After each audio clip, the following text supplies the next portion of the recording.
The MSA 161T top handle. This is a battery operated top handle chainsaw.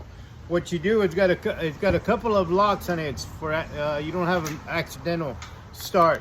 You got the trigger interlock, you got a push button right here, and then you got the trigger. So you've got to push the button, the trigger interlock, and that's as loud as you get. Don't get any louder than that. Works beautiful.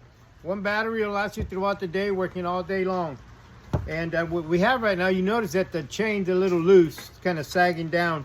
What we're gonna do is sharpen it. We've got the rat tail file. It's a round file.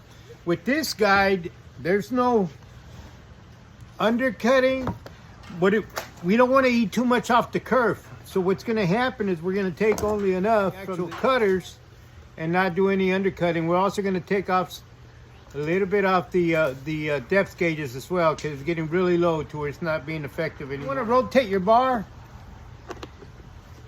on regular basis. Every time you sharpen or every time you replace the chain, you want to rotate your bar. Notice that underneath your cover you got a bunch of crap down there, kind of impeding the movement of the chain as well. This is also a side tensioner.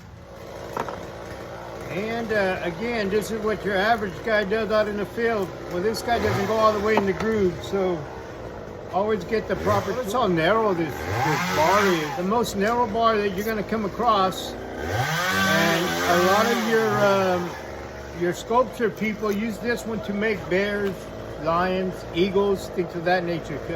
Really, really narrow. I mean, it's barely over my finger.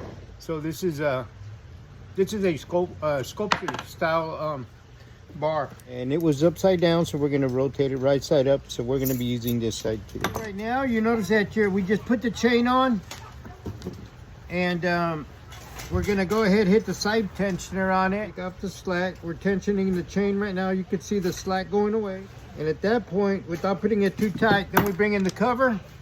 Put your cover. MSA 161T. T stands for top handle. And this will cover it up, and again it'll give you access to the chain tensioner right to the side. Y'all remember the olden days, you know, knuckle busters, because you had to reach way back here and get your adjuster. Well, Steel said, hey man, let's make it more convenient for these folks. Does Steel really think about that? Yeah, absolutely. Steel really thinks about that. That's why you buy Steel and nothing else. If you want your drivers going past the guide rail, you can get a jam, a little stick, a little tree branch going in there, and it'll throw your chain. Then you get it all boogered